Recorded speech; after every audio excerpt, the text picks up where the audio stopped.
de lait. Et là aussi, il y a un programme qui vise à développer notamment et accroître la production en termes d'élevage et de production laitière. Et en termes d'événements, juste pour noter dans votre agenda, nous avons prévu cette année en mai, au mois de mai, ce qu'on appelle des business meetings, dont l'idée, c'est de vous faire rencontrer des donneurs d'ordre locaux qu'on a déjà identifiés d'ailleurs. Je peux vous dire qu'on a deux, notamment en termes de production de jus de fruits et d'unités de production de yaourt. Donc, s'il y en a qui sont dans ces secteurs-là, vous êtes les bienvenus dans le cadre de ces rencontres-là qui se tiendront en mai et pour lesquelles les inscriptions sont d'ores et déjà ouvertes. Slide suivante.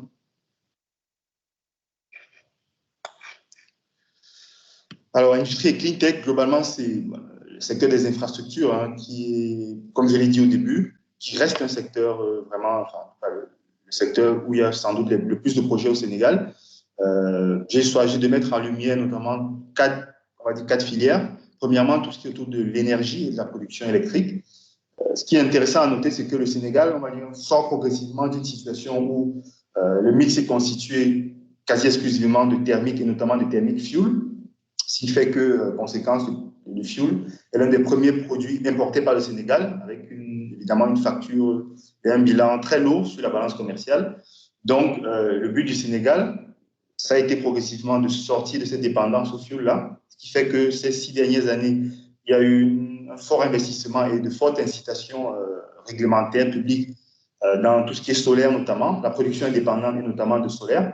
Et aujourd'hui, de fait, les ENR et notamment le solaire, et un peu d'éolien aussi, représentent un quart du mix énergétique du Sénégal. C'est énorme, hein, ça fait à peu près 250 mégawatts installés. Et c'est vraiment ces 6 dernières années que ces capacités ont été mises en place. Et aujourd'hui, je dirais la vision et la stratégie du Sénégal, c'est de shifter progressivement vers le gaz, parce que le Sénégal a d'importantes ressources gazières, ça on en parlera également tout à l'heure. Et donc, à horizon 2030, le but, c'est que à peu près 2 tiers du mix soit constitué de thermique au gaz. Donc, ça, c'est une vraie tendance. Mais voilà, de fait, aujourd'hui, la production électrique, on a presque 100% de taux d'électrification. Notamment dans les zones urbaines, ça c'est un vrai progrès. Hein. Ceux qui ont été au Sénégal peut-être au début des années 2010 encore se souviennent de l'effort de l'estage. Aujourd'hui, c'est quand même quelque chose qui est plutôt résorbé. Deuxième Loïc, secteur que j'ai voulu mettre en avant, c'est tout. Loïc, il te reste 2 minutes théoriquement, juste pour te préciser. OK. Il faut accélérer. Donc, j'ai essayé d'aller plus vite. Donc, deuxième secteur, c'est tout ce qui est autour des infrastructures, notamment routières, autoroutières et de mobilité urbaine. Il y a le projet de TER, pour lequel la première phase a été mise en service récemment, et un projet à venir de BRT. Dans l'eau et l'assainissement également, beaucoup d'investissements. Hein. Le plan de relance dont j'ai parlé tout à l'heure, il faut savoir qu'il y a à peu près 1 milliard qui seront dédiés à ce secteur de l'eau et de l'assainissement, avec divers projets, notamment financés par l'AFD. Et enfin, dans les industries extractives, notamment les mines, ça, c'est pas souvent connu, mais le Sénégal est un producteur de minerais, notamment d'or. L'or représente à peu près 20% des recettes d'exploitation du Sénégal, mais il y a également une production de phosphate et de sable minéralisé depuis quelques années par Eramet. Et surtout dans les industries extractives, je dirais la vraie actualité, c'est que, voilà, comme je disais tout à l'heure, à partir de 2023, le Sénégal devrait commencer à produire du pétrole et du gaz, notamment en offshore. Et là, pareil, à noter dans les agendas, Forum mondial de l'eau, pour lequel on est dans le LASCOL pour les inscriptions, il se tiendra fin mars. Slide suivante. Alors, dans la tech, rapidement, je pense que la tendance est un peu la même que dans la plupart des pays d'Afrique, c'est-à-dire fort développement du mobile et des usages autour du mobile, notamment des paiements mobiles avec le mobile money. Le Sénégal a fait de gros investissements récents et continue de les faire, notamment en termes de déploiement de fibres optiques, mais aussi en termes par exemple, l'installation d'un data center récemment, public. Il faut savoir que l'État a une vraie volonté, aussi une vraie vision de développer tout ce qui est autour de l'e-government, e-tax, e-douane, etc. Donc, il y a une vraie vision de ce point de vue-là. Et Huawei, en ce sens, est un partenaire assez stratégique pour le Sénégal. C'est un pays très tertiarisé, hein, une économie très tertiarisée. Le tertiaire, c'est à peu près presque 2 tiers du PIB. Et dans le tertiaire, on met tout ce qui est évidemment télécom, je l'ai dit, mais aussi le tourisme. Le tourisme, c'est un secteur très porteur et très important pour le Sénégal. Et le secteur financier et la distribution aussi qui se développe fortement avec les centres commerciaux notamment. Et puis l'e-commerce, effectivement, qui est aussi en fort développement ici, beaucoup de ventes en ligne, de restauration emportée, etc. Et là, on a un événement autour de la cybersécurité. début avril. Donc, pareil, n'hésitez pas à cliquer sur le lien pour vous inscrire à cet événement. Dernière slide, s'il vous plaît. Voilà, dernière filière que je voulais mettre en évidence, celui notamment de la santé, où là aussi la France joue un rôle important, notamment en termes de fourniture de médicaments, mais aussi en termes d'infrastructures. Un chiffre important, c'est qu'en 2021, il y a 4 nouveaux hôpitaux qui ont été inaugurés. Ça rejoint un peu ce que je disais au début avec cette priorité un peu rehaussée de nos secteurs de la santé. 4 nouveaux hôpitaux, tous construits par une boîte française qui s'appelle Ellipse Project. Donc voilà, là aussi des opportunités, parce qu'il y a d'autres à venir. Hein. Ellipse Project a notamment d'autres projets. Donc s'il y en a qui sont dans tout ce qui est autour des infrastructures hospitalières, n'hésitez pas à nous solliciter dans ce sens-là. Et puis aussi une vraie volonté de développer le tourisme médical avec un projet de polyclinique 5 étoiles à l'hôpital central de Dakar. Et puis le secteur des cosmétiques, là aussi, qui est un secteur porteur et intéressant ici, on pourra développer. Mais voilà, je pense que je vais laisser la parole à mes collègues. Merci, à votre disposition. Merci Loïc. Merci Loïc. Donc je reprends la main pour vous parler de la Côte d'Ivoire. Et bien, en écoutant Loïc, il y a beaucoup de parallèles en fait entre nos deux économies. Donc en effet, c'est une économie, on va dire, de taille moyenne. C'est pas une grosse économie. Hein.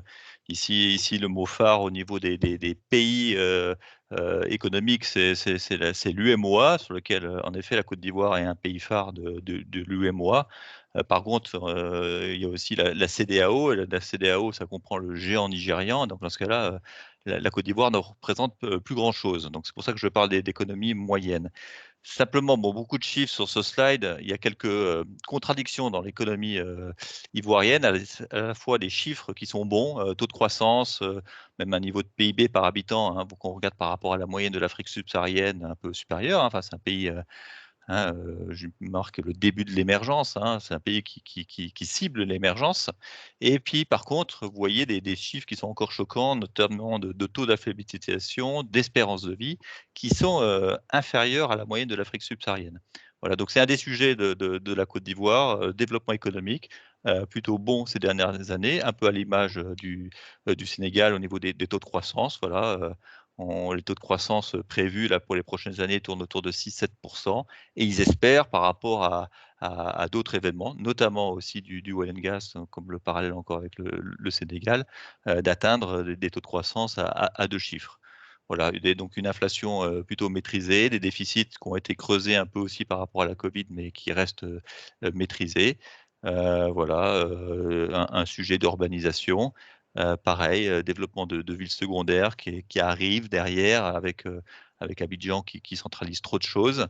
Et voilà, et puis aussi le sujet du franc CFA qui est un facteur stabilisant pour les économies de l'UMOA, et on va le voir aussi pour le Cameroun qui est un facteur très important pour vous au niveau de la prospection sur ces pays.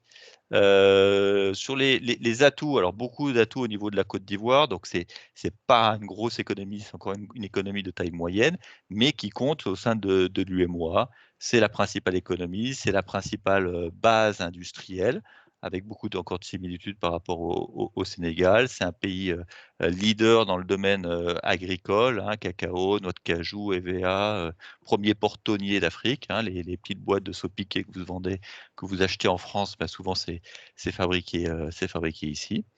Voilà, le côté logistique pour le pays lui-même, enfin, fonctionne très bien, mais c'est aussi la porte d'entrée vers les pays de l'Hinterland.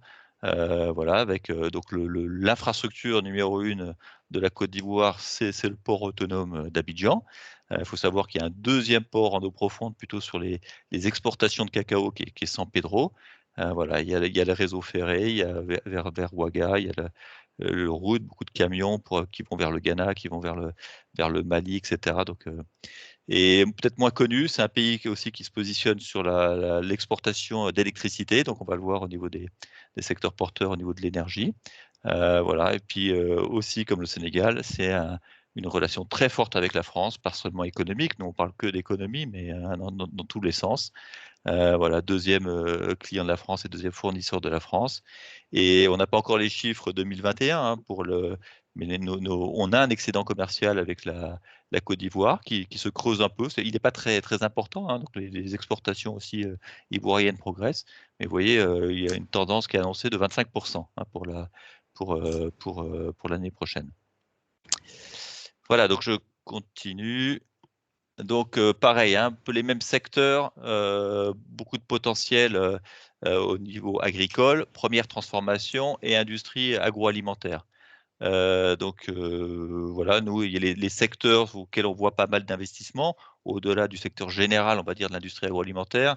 Ça va être le secteur de la viande, les produits carnés, je ne sais plus comment on dit, mais en particulier celui de la volaille qui est assez bien organisé. Et puis après, c'est tout ce qui est première transformation, hein, calibrage, voilà.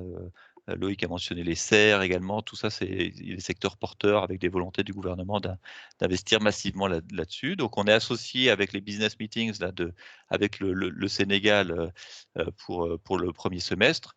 Et après, nous, notre gros événement, tout secteur confondu de l'année, c'est le Sahara 2022, qui officiellement n'est pas encore totalement confirmé, hein, mais c'est en novembre 2022. Normalement, c'est un événement qui a lieu tous les 2 ans, mais qui a été reporté de l'année dernière. Donc là, ça fait 3 ans que ça n'a pas eu lieu. Voilà, mais c'est un gros événement. Nous, le Sahara 2019, il y avait 60 entreprises françaises qui avaient fait le déplacement parce que la France était pays à l'honneur. Cette année, on s'attend plutôt à une trentaine avec des délégations régionales notamment aussi fortes. Au niveau de l'industrie clean tech, très similaire aussi à ce qu'a dit Loïc sur le Sénégal. Hein, on voit le BTP, déficit de logement, urbanisation de Abidjan. Vous voyez le déficit de logement et la croissance de ce secteur du BTP. Bon, ça ne concerne pas que les logements, c'est toutes les infrastructures, routes, aménagements urbains. Sur le domaine de l'électricité, il y a des très bons résultats qui ont été obtenus, hein, notamment au niveau de la taux de couverture, mais ils veulent aller plus loin. Je crois qu'ils sont à 70% de taux de couverture. Dernier chiffre, c'est 2019 contre 30% en 2011. Voilà, et ils exportent, hein, je l'ai dit, de l'électricité vers un certain nombre de pays, tous les pays voisins, la plupart des pays voisins. Voilà, ils veulent aller de plus en plus vers tous les secteurs, notamment de la biomasse, la génération d'électricité par rapport à la biomasse, en lien avec le secteur agricole. Et puis c'est un système très centralisé, hein, au niveau du déploiement du réseau. Il y a peut-être moins d'opportunités que les autres pays voisins dans tout ce qui est réseau autonome. Voilà, donc plutôt une grille centralisée et moins de projets off-grid. L'eau potable, enfin l'eau, c'est un secteur à part entière. Hein. Pour votre info, il y a 2 ministères pour cette thématique, hein, pour l'eau potable et pour l'assainissement. Et il y a pareil beaucoup de projets. Et puis il y aura une grosse délégation ivoirienne au Forum de l'eau de Dakar. Pareil, aussi un secteur, moi je suis depuis un an et demi en Côte d'Ivoire, qu'on parle tous les jours et qui est en fort développement, c'est le secteur minier. Également principalement sur l'or, hein, c'est le Ghana qui est le premier producteur africain d'or, mais il y a de grosses ambitions en Côte d'Ivoire également. Et puis un peu plus tard, parce qu'ils ont aussi fait des découvertes dans le oil and gas, des annonces, notamment de production d'oil and gas. Ils annoncent 2023, bon, ça va entre 2023 et 2025, les premières productions. Je continue dans le secteur des tech et services, très similaire aussi à ce qu'a dit Loïc. On a une économie également de services. Les opportunités tournent autour de 2 gros secteurs. Le secteur des télécoms. Orange vient d'ouvrir son nouveau site, son nouveau siège, pardon, ici, hyper moderne. Il prévoit de déployer la 5G pour des tests internes, 900 postes de travail. Enfin, c'est très impressionnant. C'est à l'image du développement de ce secteur. Il y a un micro qui est ouvert, s'il vous plaît. Et après, l'autre thématique au-delà des télécoms, ça tourne tout autour de la fintech, du secteur aussi bancaire, et beaucoup d'innovations à ce niveau-là, et par extension du e-commerce. Voilà. Et puis, dernier secteur, donc c'est vrai qu'Art de Vivre Santé, hein, c'est également les biens de consommation non alimentaires. Comme au Sénégal, on est plutôt sur des thématiques ici santé, équipements médicaux, construction, rénovation d'hôpitaux. Donc, il y a pas mal d'opportunités. Beaucoup de bailleurs, d'ailleurs, soutiennent ce type d'investissement. Et après, sur le reste du secteur, on est plutôt sur Loïc a mentionné les cosmétiques, par exemple. On est plutôt sur un secteur de niche, donc classe moyenne encore limitée, des secteurs de niche. Mais oui, mais 15% des cosmétiques en Côte d'Ivoire, il y a une production locale, mais sont importés. Et dernier point, en lien peut-être avec le secteur du BTP, on voit aussi beaucoup d'opportunités dans tout ce qui est seconde œuvre. Voilà, donc c'est de la construction, mais ça va également jusqu'à la décoration. Ça peut être du mobilier de bureau, ça peut être des portes, ça peut être des portes, des fenêtres, des serrures. Voilà, on voit beaucoup d'opportunités par rapport à ces sujets-là. Voilà, on a actuellement des business meetings avec un groupe israélo-anglais qui est très implanté ici dans le domaine des hôpitaux, donc ils recherchent des équipements notamment français. Donc vous pouvez candidater là-dessus. Et on aura une grosse mission, c'est pas au mois de décembre, c'est au mois de mai avec les architectes français sur la thématique de la ville durable.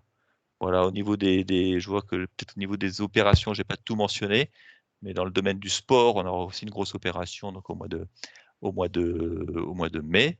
Vous savez que entre les Jeux Olympiques de la jeunesse, donc au Sénégal, la CAN qui est en train actuellement au Cameroun, et après la CAN qui aura lieu en Côte d'Ivoire l'année prochaine, puis en Guinée, il y a quand même pas mal d'opportunités, aussi bien infrastructure pour la Guinée par exemple que de services ou de services de billettique ou voilà, d'accueil des sportifs et des spectateurs qui est possible sur nos pays. Voilà, donc j'espère que j'ai rattrapé un peu le temps et je vais passer la main à mon collègue du Nigeria, donc Mounir.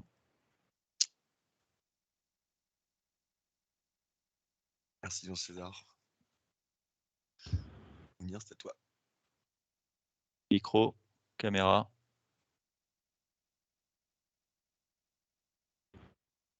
J'espère que vous m'entendez. Ouais, c'est Allô. ouais, c'est bon, Mounir, tu peux y aller. Ok, désolé, j'ai quelques petits soucis de réseau. J'espère que ça ne va pas impacter trop la présentation. Merci en tout cas de nous laisser cette opportunité de vous présenter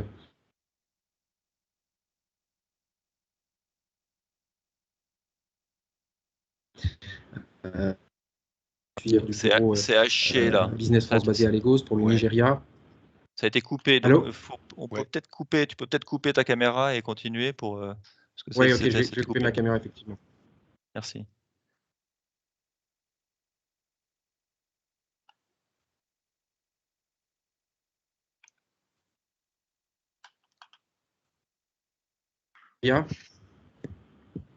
C'est pas terrible, non? C'est haché, quoi. Ouais, c'est très très haché, ouais. Allô. Ouais, c'est pas bon, Mounir. Pour moi, je regarde bien les diapos. Oui, on voit bien la diapo. Mais on voit pas le son. On n'entend pas le son. Vous m'entendez maintenant? C'est bon? Oui, on t'entend. D'accord. Est-ce que vous m'entendez? Ok. Oui. Bon, je commence. Donc, le Nigeria en quelques chiffres. Donc, pays, tu peux passer à la slide suivante, Igor. Donc, pays grand comme une fois et demie la France, autant peuplé que le Brésil. C'est dire donc la densité assez rare qu'on rencontre ici, avec deux grandes villes. Lagos, capitale économique du pays, 25 millions d'habitants, ville la plus peuplée du continent, et Abuja, qui est la capitale fédérale et politique du pays.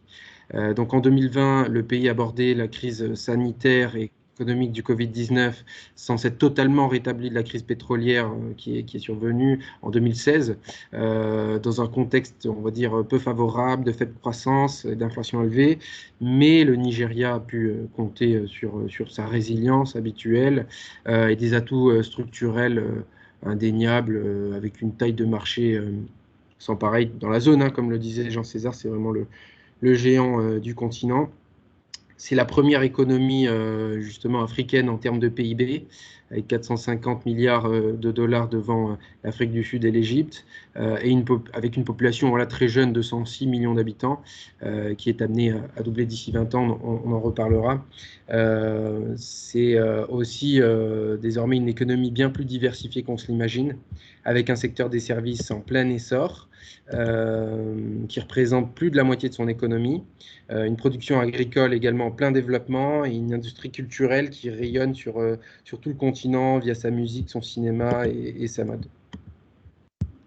Donc on peut passer à la slide suivante, je te prie.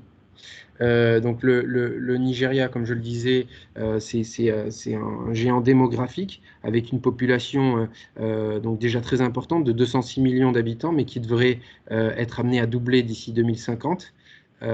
Ça en fera le troisième pays le plus peuplé au monde à la fin du siècle, donc devant, enfin du moins après la Chine et l'Inde.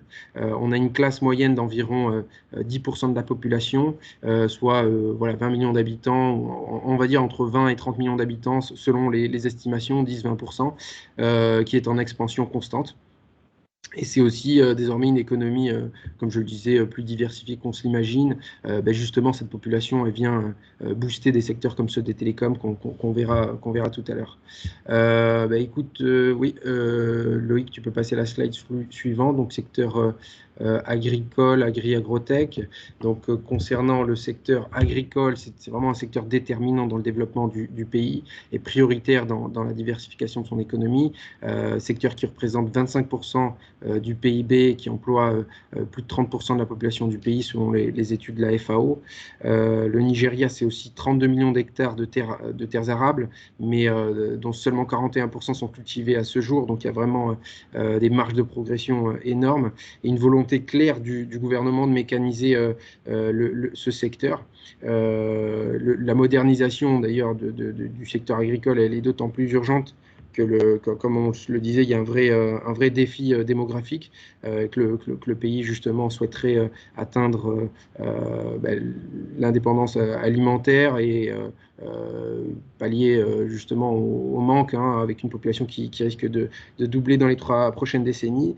C'était d'ailleurs une ancienne puissance agricole, le Nigeria, avant justement le début du boom pétrolier. Donc il y a actuellement au niveau opportunité, il y a des besoins croissants en matériel agricole, machines de bonne qualité à des prix abordables, des machines d'occasion, en termes aussi de semences, il y a pas mal de besoins d'insecticides, pesticides et globalement de savoir-faire. Il y a aussi un fort potentiel dans l'élevage, notamment avicole, où justement sur place la production peine à couvrir les besoins du marché intérieur. Pour ce qui est de l'agroalimentaire, c'est un secteur très important également, estimé à 145 milliards de dollars. Le Nigeria, c'est une économie largement importatrice avec 22 milliards de dollars juste d'importation de produits alimentaires par an.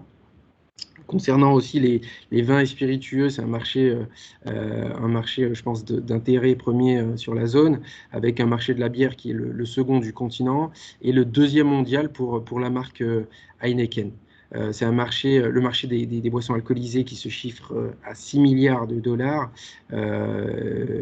entre 6 et 4 milliards de dollars, 4 milliards en 2020.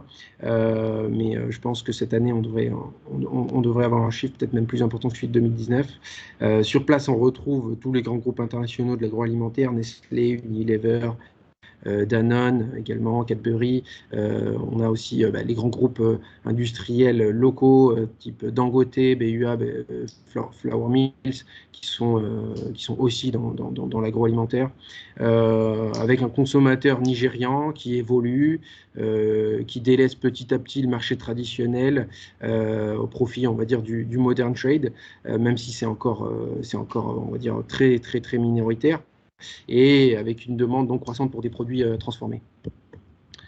On peut passer à la slide suivante, s'il vous plaît. Donc voilà, tout ce qui est industrie, donc et clean tech, donc forcément le Nigeria, c'est les hydrocarbures, donc 10e producteur mondial, premier producteur du continent. C'est un secteur qui représente 9% du PIB, mais 70% des recettes fiscales du pays et 95% de ses exportations. Donc c'est vraiment un secteur clé de l'économie nigériane, même si, comme on peut le voir, elle ne représente que 9% du PIB, ça reste un secteur qui pèse très très lourd sur son économie. Donc dans ce secteur, on recense des besoins nombreux dans tout ce qui est principalement maintenance, optimisation énergétique. On a vraiment plusieurs énormes projets en cours, notamment ceux de Dangote à Lagos, ceux de BUA, des projets gaziers aussi chez Shell, deux pour Exxon. Et sur place, on a la présence vraiment de toutes les majors, donc c'est un marché vraiment assez concurrentiel. Donc la France est bien représentée par Total, troisième producteur du pays, présent depuis 1956. Mais on a aussi tous les parapétroliers, Ponticelli, SPI, Technip, Valorec. Voilà, c'est un marché assez concurrentiel. Ensuite, donc on a un marché de l'affrètement des navires qui est très important également, estimé à au moins 10 milliards de dollars par an. Les compagnies justement d'exploration internationale dépensent jusqu'à 3 milliards par an. C'est vraiment un secteur, je pense, clé du pays, avec aussi des importations très importantes de véhicules automobiles, principalement d'occasion, chiffrés à 522 millions de dollars, en tout cas en 2020. Présence historique de Peugeot sur le marché et implantation depuis 2019 du groupe Renault qui produit les modèles Logan et Duster. Sinon, plus largement, sur le plan des infrastructures, on a vraiment de nombreux projets en cours du type maintenance des voies routières, rénovation du réseau de voies ferrées, terminaux portuaires, barrages hydroélectriques, centrales électriques, centres commerciaux. On a également 12 aéroports, dont 5 internationaux, qui sont en rénovation et d'autres en construction. Et donc voilà, le marché de la construction est aussi à ne pas négliger au Nigeria. On peut passer au tech télécom. Alors, le marché des tech télécoms, c'est vraiment au Nigeria le plus grand marché, on va dire, en volume du continent, avec environ 186 millions d'abonnés mobiles et 126 millions d'internautes. Le Nigeria se place parmi les mieux connectés du continent, avec 5 câbles sous-marins reliés au réseau international. Et le Nigeria, c'est aussi la destination qui attire le plus d'investissements en matière de tech sur le continent africain. Depuis 3 ans, avec en 2020 307 millions de dollars qui ont été récoltés, donc 80% qui sont partis dans le secteur des fintech. Fintech, justement, c'est un secteur, je veux dire, qui devrait être amené vraiment à exploser, dans le sens où en 2020, on a encore près de 40% de la population active qui n'est pas bancarisée, donc les technologies de mobile money devrait être amené à jouer vraiment un rôle clé dans la mise en œuvre du plan national d'inclusion financière. Il y a énormément de besoins d'opportunités pour les entreprises françaises, notamment dans le secteur des télécoms, avec des besoins au niveau d'applications à base d'intelligence artificielle pour des centres d'appel, voilà, des solutions UX, des voicebots, des chatbots. Il y a aussi de grands besoins, on va dire, en matière de gestion du cloud. Et même en matière d'infrastructure, avec 120 000 km de câbles de fibre optique qui sont manquants encore, et 15 à 20 000 antennes supplémentaires qui sont recherchées. Le Nigeria, c'est aussi le pays d'implantation, de lancement de Jumia, donc avec un secteur du e-commerce assez important, qui est estimé à 13 milliards de dollars au Nigeria. Voilà, un secteur qui est porté aussi par sa force, donc sa population très importante d'internautes. Donc on a un événement à ne pas manquer, donc c'est le French Tech Tour Africa qui devrait se dérouler fin d'année 2022. Donc le Nigeria participera pour la 3e fois à cet événement. J'ai oublié de le mentionner aussi, on aura notre Wine Tour dans le secteur agroalimentaire à ne pas manquer. Ce sera en juin 2022. Voilà, on peut passer au ce qui est art de vie santé. Donc très rapidement, avant que je laisse la parole à mes collègues, donc je dirais le marché le plus important, ça reste celui des cosmétiques, qui est le 2e marché du continent après l'Afrique du Sud, en valeur, estimé à 1,5 milliard d'euros en 2020. Le Nigeria importe, comme je le disais, très largement tous ces produits cosmétiques et sanitaires, voilà, avec 250 millions d'euros, ne serait-ce que juste pour les soins pour la peau.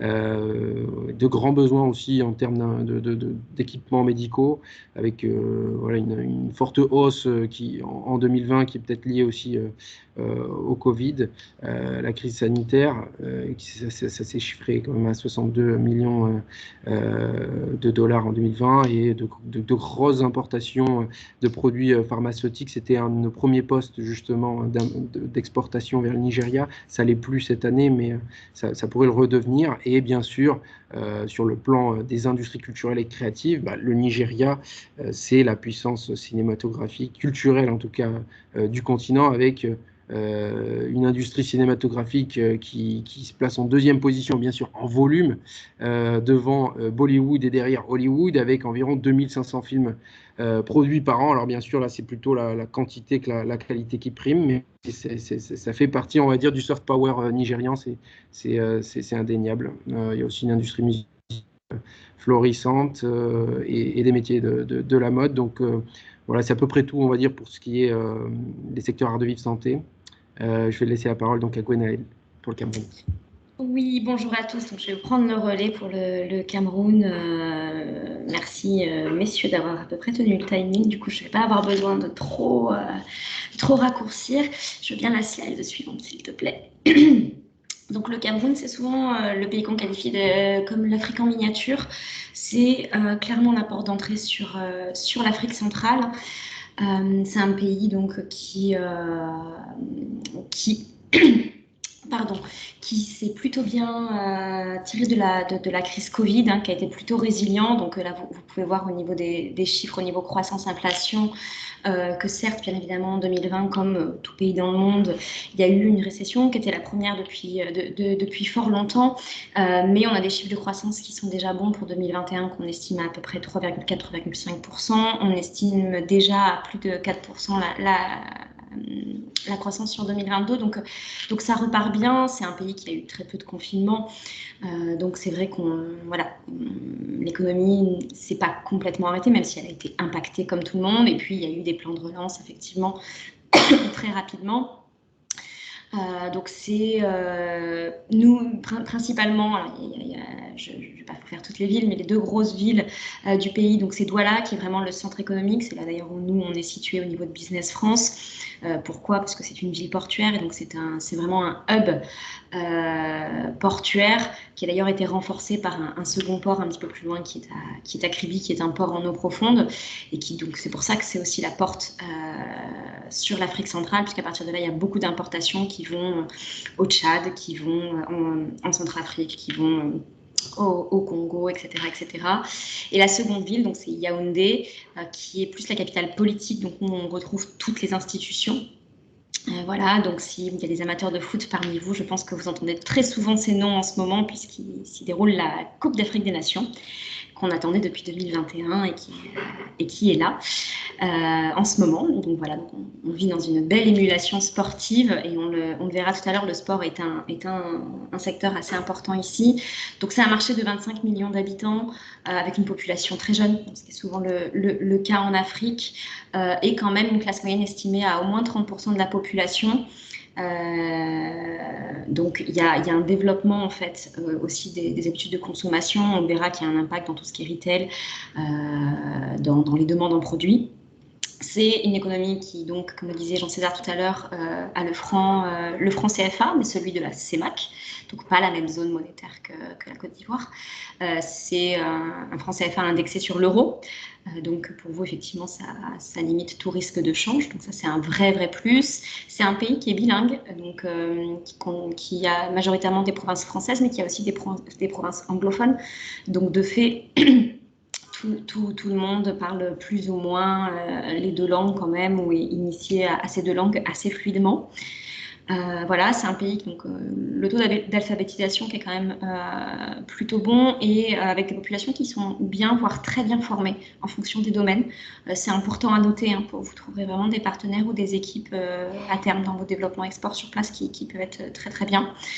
Voilà, et donc comme je vous le disais, donc moteur économique de la CEMAC, vraiment le moteur de la CEMAC, c'est quasiment la moitié de sa population et un tiers de son PIB. Pourquoi? Notamment parce que c'est une économie très diversifiée par rapport à une partie des voisins qui sont beaucoup sur des économies liées aux industries extractives. Et ce n'est pas uniquement le cas pour le Cameroun. Je veux bien la slide suivante, s'il te plaît. Donc très rapidement, hein, les forces donc, du Cameroun, c'est ce que je vous disais, c'est son économie qui est diversifiée, bien sûr comme tout pays qui est un peu sensible aussi au cours des matières premières, mais à des cours différents. On va avoir donc de la transformation agricole, on va avoir de l'industrie extractive, on va avoir une économie de services. Donc en fait, l'impact est toujours un peu limité, même si il y en a un quand il y a un décrochage sur des cours de matières premières. On a une relative stabilité politique qui, dans la région, c'est quand même à noter. On a un président qui est en place depuis des dizaines d'années, ce qui explique une certaine stabilité politique. Mais voilà, il y a quelques conflits sécuritaires dans le pays, mais qui sont dans des régions bien identifiées et bien limitées. Et quand vous venez faire des affaires à Douala ou à Yaoundé, une majeure partie du pays, il n'y a aucun souci de ce côté-là. On a des grands bailleurs qui sont présents, donc on peut avoir aussi pas mal de projets qui sont soutenus et qui sont capés pour vous. En tant qu'entreprise française, vos avantages, donc comme on le disait, c'est de bénéficier de ne pas avoir les risques de change. Vous pouvez arriver en parlant français, donc ça va fonctionner très très bien. Il y a une relative proximité culturelle. Non pas que la culture camerounaise est la même que la culture française, pas du tout. Mais par contre, on a plein de systèmes qui sont construits, qui historiquement se sont un peu construits sur la France, l'administratif, etc., sur des systèmes communs. On verra par exemple pour le domaine des médicaments, vous allez avoir des normes qui sont proches du système français. Donc ça peut faciliter. Vous avez aussi, comme en France, la lourdeur administrative. Voilà, ils ont pris le bon et le moins bon. Mais voilà, il y a des proximités, des choses qui peuvent être intéressantes pour nous parce qu'on les comprend en tant que Français. Sachez qu'il y a un accord de partenariat économique avec l'Union européenne. Donc, en fonction des différents produits, vous avez aussi des avantages au niveau des droits de douane. Et puis, on a un gouvernement qui a une volonté de développer vraiment son pays.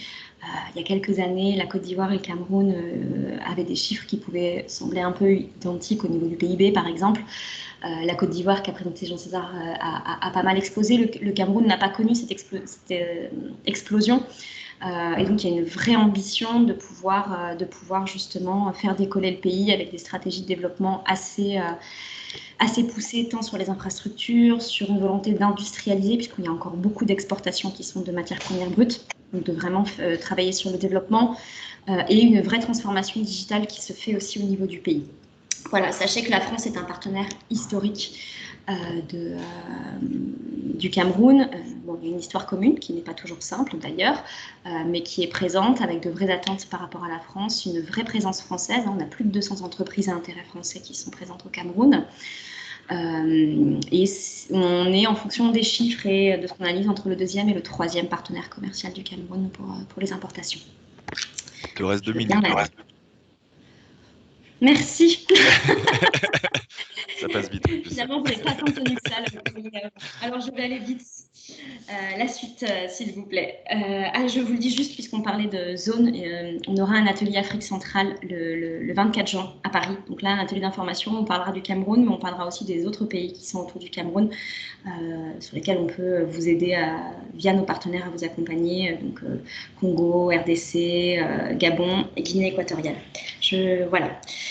Alors, côté filière agricole, agroalimentaire, ce qui va prédominer, donc c'est une part de l'industrie qui est importante, hein, on est entre 20 et 30% au Cameroun. Pourquoi je vous dis 20 et 30%? Vous vous dites que ça fait une grosse fourchette, c'est qu'il faut savoir qu'on est sur un pays où il y a beaucoup d'informels, donc c'est assez difficile d'avoir des chiffres précis. Ça ne nous empêche pas, et c'est bien l'utilité de nos bureaux, d'être sur place et donc de comprendre, de sentir et d'avoir quand même des informations, mais voilà, je vous explique le pourquoi de ce chiffre approximatif. Et c'est à peu près 60% de la population active. Les opportunités majeures de ce côté-là, ça va être le vin. C'est le premier consommateur de vin français du continent, en incluant les champagnes. On a beaucoup, donc, comme je vous disais, de produits qui sont exportés à l'état brut, et il y a une vraie volonté de développement de valeur sur le continent. Donc il va y avoir des opportunités pour vous si vous êtes dans l'industrie agroalimentaire, sur tout ce qui va être accompagnement pour des process, équipement, intrants, voilà. Les produits transformés food directement, on en trouve, mais ils passent finalement déjà par des systèmes d'importation, puisqu'on a des marques comme Carrefour, Super U, Spar, Casino qui sont présentes, donc ils ont leur propre système d'importation, mais comme il y a vraiment une forte volonté de faire du Made in Cameroun, il y a des opportunités sur tout ce qui va entourer de la transformation. Et il y a une accélération du retail de masse aussi, donc avec un développement de tout ce qui est infrastructure distribution. Il peut y avoir des besoins en franchise également. Industrie forestière qui n'est pas à négliger dans la partie agri-agro, avec certes une forte concurrence internationale, mais une vraie présence française. Voilà, donc s'il y a des forestiers parmi vous, il peut y avoir des choses à faire, et autour de l'équipement forestier, bien évidemment. Et sachez qu'on aura donc un Testing France, donc ce sont les opérations de dégustation de vin, de champagne, spiritueux et bière, qu'on organise, qui se tient tous les ans au Cameroun. On a toujours beaucoup de monde qui vient, puisqu'il y a un vrai marché de ce côté-là. La suite, s'il vous plaît. Alors, industrie clean tech, il y a beaucoup de choses qui se font en industrie, en infrastructure au niveau du Cameroun. Donc, c'est un pays avec un fort potentiel pour tout ce qui va être énergie à partir de l'hydro. Donc, on a énormément de projets en ce moment de barrages, donc un qu'on entendra beaucoup, qui est Nachtigal, dans lequel est impliqué EDF, mais beaucoup d'autres barrages aussi, donc beaucoup hydro, mais aussi on étudie aussi l'hybride, et il y a des plans de développement sur les villes qui font qu'il y a toute la partie éclairage aussi urbain au solaire qui est étudiée, puisque c'est vrai que tout le pays n'est pas encore raccordé pleinement à l'électricité, donc les petites unités solaires ont aussi pas mal de vent en poupe. Voilà, donc côté énergie, hydrocarbures, il faut savoir que donc il n'y a plus d'extraction pour l'instant, puisque la raffinerie a brûlé il y a quelques années, donc en 2019, mais il y a tout un, donc c'est la Sonara, vous voyez sur la diapositive, mais il y a tout un projet de modernisation et d'extension de la Sonara. Pour autant, il y a toujours de l'exploitation au niveau du pétrole. Voilà, des groupes comme Perenco sont là, et ensuite Total, notamment, pas que Total, mais pour la distribution. Il y a beaucoup d'initiatives au niveau de l'eau également, donc des forages, bien évidemment, des projets d'adduction. Il y a des plans d'assainissement. Donc il y a pas mal de choses, comme il y a beaucoup de plans de développement sur les villes. Il y a beaucoup de choses qui se font sur une réflexion avec des choses un peu plus propres, des énergies un peu plus propres, ce qui peut paraître, si certains d'entre vous connaissent le Cameroun, surprenant, puisque en ville on voit beaucoup de déchets, etc. Mais il y a quand même des initiatives qui se font là-dessus et des plans de développement sur ces choses-là. Et puis tout ce qui va être BTP infrastructure, il y a beaucoup de construction. Alors, tant des projets routiers, et là, il y a encore du boulot. Pour vous donner un exemple, Yaoundé-Douala, donc entre les deux grandes villes, il faut minimum 5 heures pour faire 240 km. Ça vous donne un peu une idée de l'état des routes. Et celle-là est pas trop mal. Voilà, donc il y a encore beaucoup de choses, et il y a pas mal d'acteurs, on voit Razel notamment, Fayat, etc., qui sont présents sur cette partie-là. Beaucoup de projets de ponts, de voiries, des extensions sur le port, des projets sur les aéroports, et aussi de la construction côté alors on va en parler après, mais hôpitaux, hôteliers, logements sociaux, le siège d'institutions aussi. Donc il y a pas mal d'opportunités sur cette filière-là, et c'est une filière qu'on accompagne beaucoup. On accompagne beaucoup les entrepreneurs français sur ce domaine-là. Et sachez qu'on aura une opération, donc les French Fab Days en septembre. Donc là, un peu plus sur le second œuvre, tout ce qui va être petit équipement autour, etc. Mais on aura notamment cette opération-là. Je veux bien la partie tech et services, merci, c'est parfait. Donc c'est un pays, le Cameroun, qui est connecté, qui se connecte de jour en jour, qui est très actif. Le mobile money est très présent. On a déjà 65% du territoire qui est couvert en 3G, 4G, et ça continue de se développer au niveau du raccordement à Internet. Donc il y a de vraies opportunités dans pas mal de choses sur le domaine, notamment la EdTech, puisque je vous parlais d'éducation tout à l'heure. Donc il y a beaucoup de choses, notamment le Covid a un peu poussé ça aussi, de faire un peu à distance, et donc les EdTech, les FinTech. Donc voilà, on parlait de mobile money, mais il y a plein d'autres choses qui se font. Il va y avoir une volonté de dématérialiser, une partie aussi de tout ce qui est papier, parce que l'administration est très papier, donc il va y avoir des choses de ce côté-là aussi à terme. Voilà, sachez que dans le domaine tech, on va avoir aussi une opération qui s'appelle les French Tech Tour Africa. Donc, vous avez vu tout à l'heure aussi au Nigeria. Donc, il y aura plusieurs French Tech Tour Africa dans l'année. Nous, on en aura un au mois de septembre. Donc ça, c'est pour la partie tech. Côté service, je vous le disais, au niveau du retail, on a une vraie accélération du développement de la distribution. Donc on voit de plus en plus de voilà, Carrefour l'a implanté en quelques années plusieurs Carrefour Market, voire des malls. On a vu apparaître le premier mall de Douala il n'y a pas longtemps. Il y en a un, il y a un des en construction. Donc il y a une vraie accélération de ça, donc une vraie demande aussi des populations pour des produits qu'on pourrait trouver un petit peu plus occidentalisés, avec des marques. Voilà, donc il y a aussi des opportunités là-dedans et qui découlent aussi sur de la construction, sur beaucoup de choses en fait, et sur l'accompagnement de tous les logiciels de gestion qui vont être dans ces pour ces centres de distribution. Enfin, art de vivre, santé.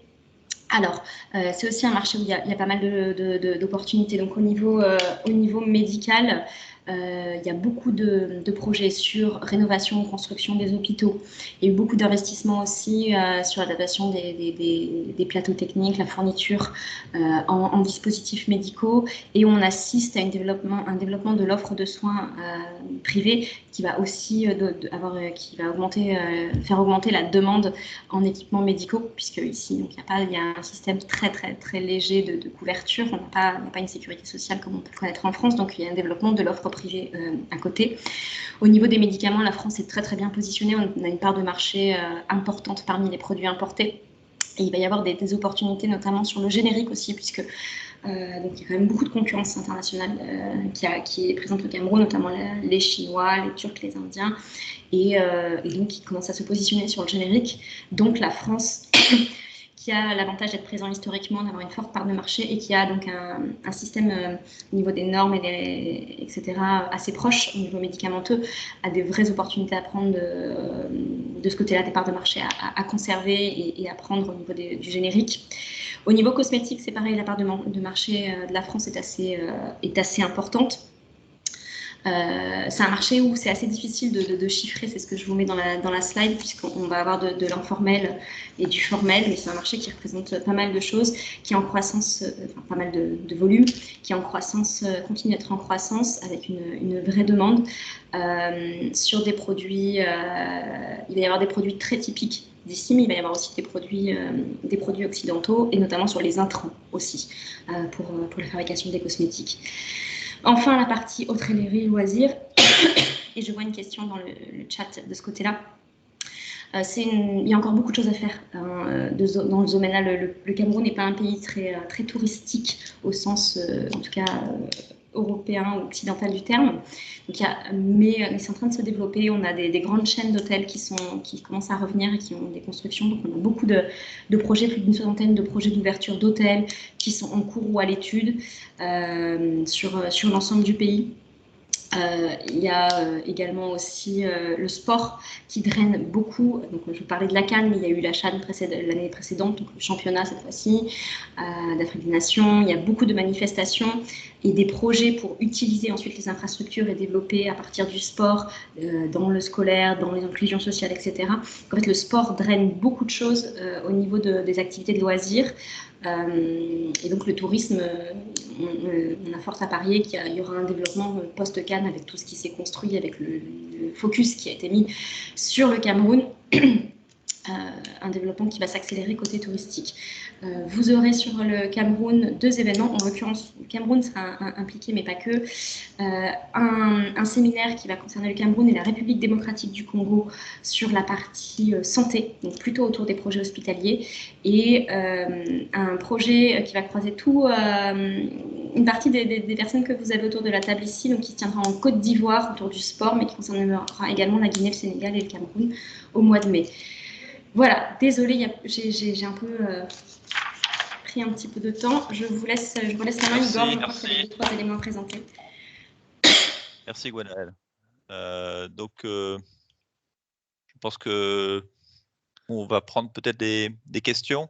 Oui. Alors, en effet, il y avait une question d'abord sur le secteur. J'ai peut-être pas tout vu les questions. Donc, question sur la restauration et l'hôtellerie. Alors, je ne sais pas de quel produit on parle, mais enfin, moi, j'ai répondu un peu. Gwenaëlle également. Enfin, je pense que sur l'aspect du développement du tourisme et donc des hôtels liés au tourisme, c'est plutôt le le Sénégal, hein, qui est la cible au niveau des projets tourisme. Je pense que sur les autres pays, là, le Nigeria, la Côte d'Ivoire et même le Cameroun étaient plutôt sur du tourisme d'affaires. Donc il y a des projets aussi. Enfin, moi là, je parle pour la Côte d'Ivoire. Oui, il y a eu des ouvertures ici de Movenpick, le Noon. Il y a un nouveau hôtel qui est en construction. Donc il y a des projets, mais qui ont été quand même impactés, bien sûr, par la Covid et l'arrêt à un moment donné des vols ou des flux qui étaient plus compliqués. Donc c'était beaucoup de retard, surtout sur les projets. Les projets sont pour la plupart maintenus, mais ont été retardés. Il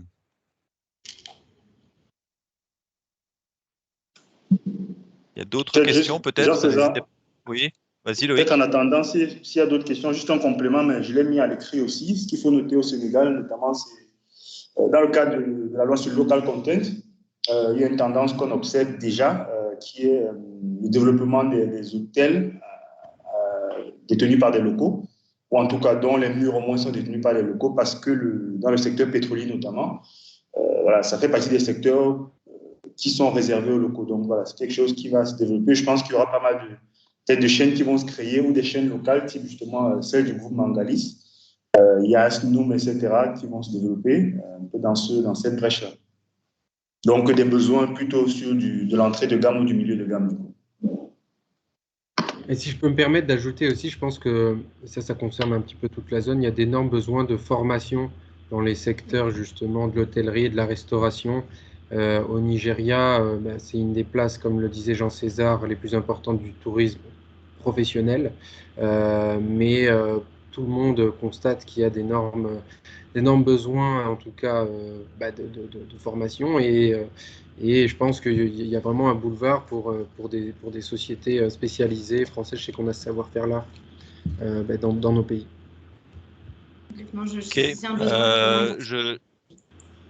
Ok, il y avait une question, c'est vrai qu'on n'a pas abordé du tout le sujet de la Covid. On a l'impression peut-être qu'on en parle trop. Alors c'est vrai qu'on a dans nos présentations très sectorielles limitées dans le temps, on n'a peut-être pas abordé ce sujet-là. Globalement, en fait, bon, il y a eu, enfin moi là je parle pour la Côte d'Ivoire, mais je pense que il y a peut-être des similitudes avec Omicron, bon surtout qui s'est amplifié dans certains pays, et notamment à un moment c'était l'Afrique du Sud, après c'était c'était l'Europe, etc.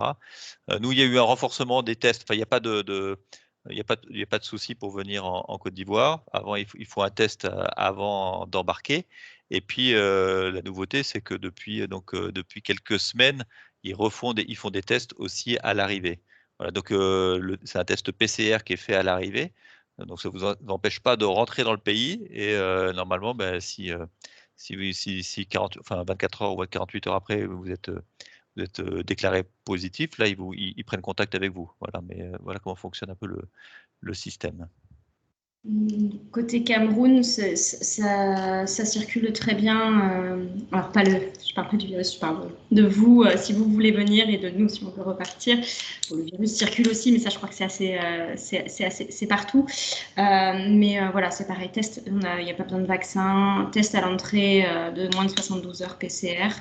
Enfin, pour arriver, donc pour embarquer vous et pour repartir, il vous faudra un test. Et test à l'arrivée, mais c'est tout. Ici, voilà, nous vraiment... c'est peut-être pour ça d'ailleurs qu'on en parle peu, en tout cas moi du côté Cameroun, c'est que c'est plus quelque chose qu'on sent de présent et de pesant dans le quotidien ici, au niveau du Cameroun. Et puis là, en pleine Cannes, on n'est pas du tout... Il y a eu bien sûr, il y a la vaccination qui a été obligatoire pour entrer dans les stades, etc. Donc, il y a un renforcement des mesures barrières. Mais par contre, ce n'est pas quelque chose qui est limitatif sur l'activité des gens. Voilà. Ok. Il y avait une question sur la partie pays importateur dans pour les produits cosmétiques. Alors, il faudrait qu'on compare les chiffres des pays. Enfin, tous les pays dans lesquels on est sont des pays importateurs. Encore une fois, je pense que le sujet, on est quand même sur des marchés de niche, dans le sens où voilà, où les classes moyennes, quand on parle de taux de classe moyenne, c'est tout relatif, hein, c'est plutôt une question de pouvoir d'achat. Voilà, je pense qu'il faut retenir peut-être deux choses sur la partie cosmétique. Un, les réseaux de distribution. Donc, quel réseau de distribution? Globalement, les réseaux de distribution modernes tournent autour de la pharma, des pharmacies et de la grande distribution. Après, c'est de l'informel, donc il faut voir. Puis après, c'est quand même des produits spécifiques par rapport au type de cheveux pour les produits capillaires, au type de peau sur lequel il y a des besoins particuliers. Après, dans l'ordre des pays, je pense que le géant dans les 4 là reste quand même le Nigeria, donc ça doit être vrai également sur les importations de cosmétiques. Mais bon, il faut voir. On reste quand même sur des marchés de niche. Le climat des affaires. Climat des affaires, c'est un vaste sujet. Je pense que moi, je vais parler là encore une fois un peu pour la Côte d'Ivoire. Je pense que le climat des affaires, il est plutôt bon. Il est plutôt bon. Il y a quand même une lutte contre le sujet de la corruption qui s'intensifie. Il y a toujours il y a des sujets. La corruption va pas disparaître, mais il y a quelques efforts, timides ou pas timides, de régler ou de gérer un peu ces sujets. Mais c'est quand même des sujets réels. Après, le climat des affaires, oui, le point fort, hors Nigeria, c'est quand même l'indexation à l'euro qui facilite pas mal de choses.